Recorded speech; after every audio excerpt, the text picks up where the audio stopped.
section, which is about AI and the future of work.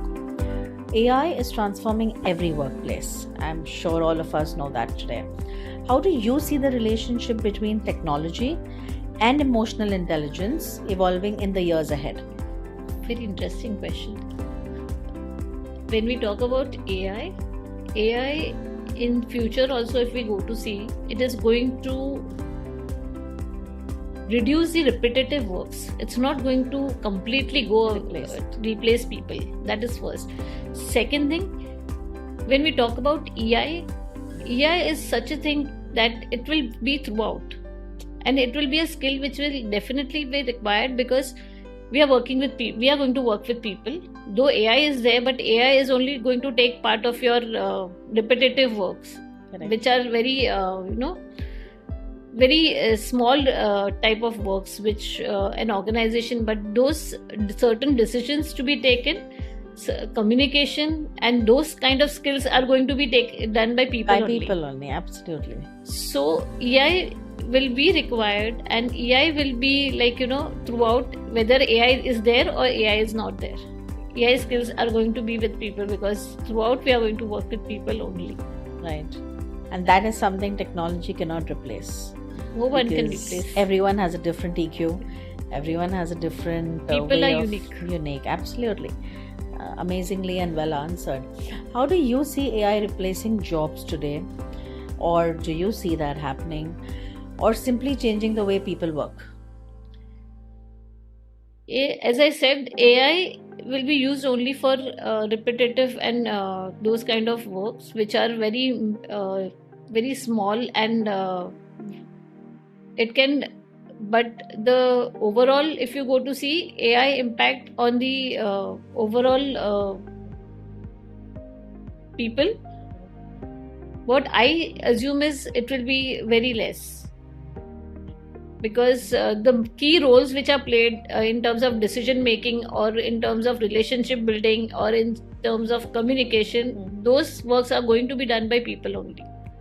Absolutely. So AI will not replace those jobs. Right. Creativity is another thing which AI will not be able to. It's different for every individual. It's different for every individual. So AI can only do such kind of jobs for us. I feel that people should use AI to take better decisions. Absolutely. And save time. Absolutely.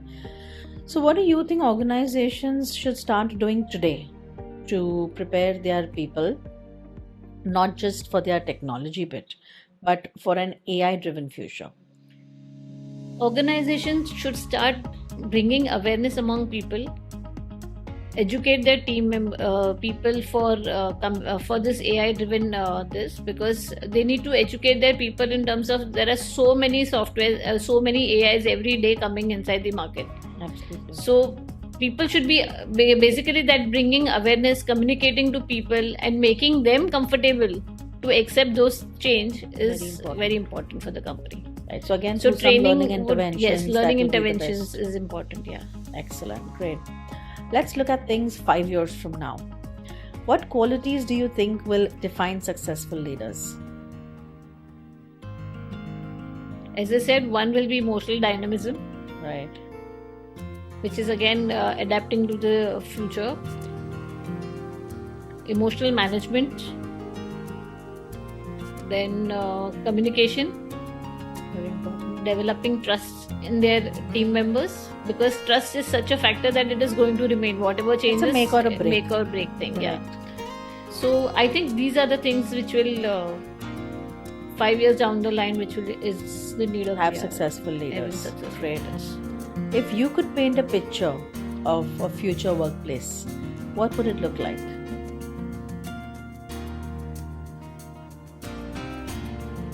Future workplace, it would be AI-driven work will be there. People will have lots of time for their creativity, relationship building, communication, trust. And most importantly, I feel that every organization will have a culture of feel deeply, adapt wisely, and rise powerfully. Absolutely. Because that is what is the future, the change. Yes. So, the last few organizations that you have been, I'm sure you would be envisaging the workplace to look in a particular way, and you would have done certain interventions for that to look like how you would want it to be. Were you successful in achieving that? Yes, to some extent, because as an organization, we are also going through our own organization growth cycles. Yes, absolutely. So You have to keep the change dynamics also in yes. mind. So looking at the dynamics and things, we were able to, because as I said, we started this emotional well-being and stress management programs inside the organization, and post-COVID things have become very different.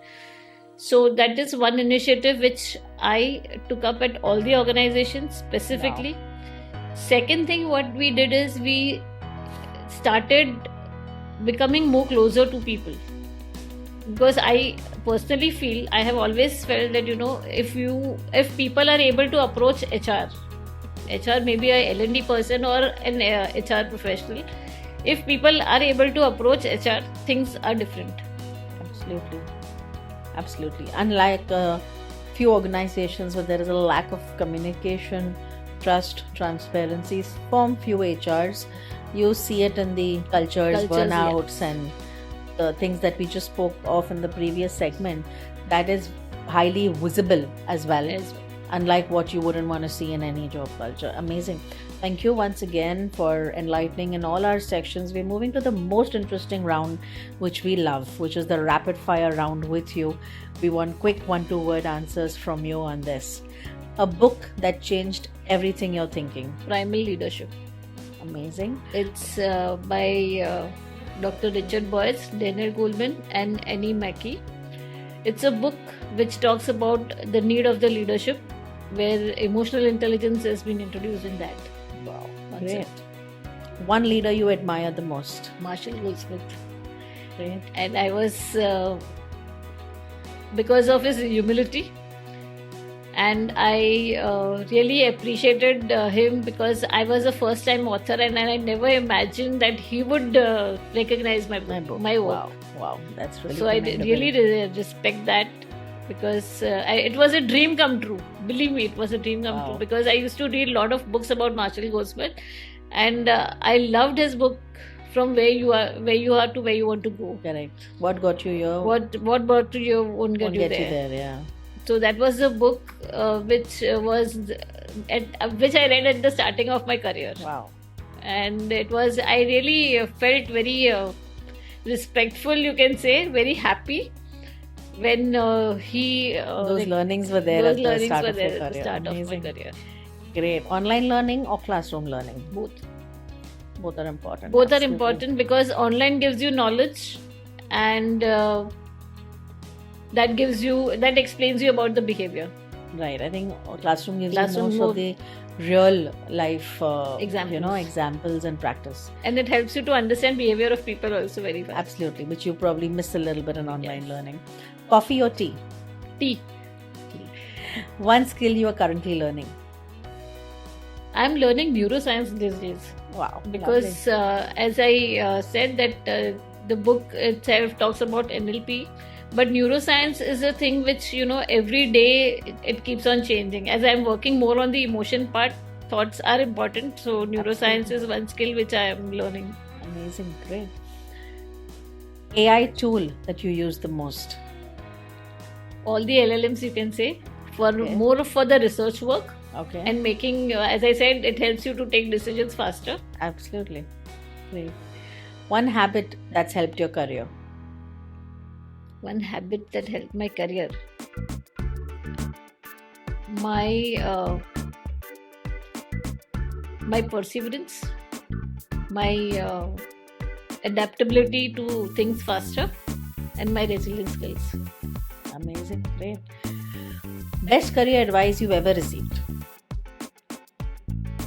Best career advice is my boss used to always tell me, my early manager used to tell me that if you want to be different, then you should have your control on the communication, and you should read books.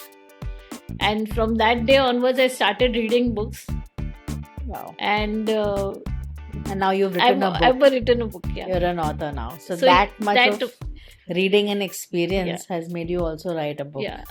My director used to tell me, Janda, if you want to be different, you should have a different language altogether when you're talking. Absolutely. Great. A dream destination you want to visit? Himalayas. Himalayas. Wow. One word that defines your leadership style? Grounded. Amazing. Before we wrap up, what's one message you'd like every leader, every HR professional, and young professionals who would eventually also be watching this today to carry with them as they navigate change and prepare for the future? I think first, as a leader, trust your people,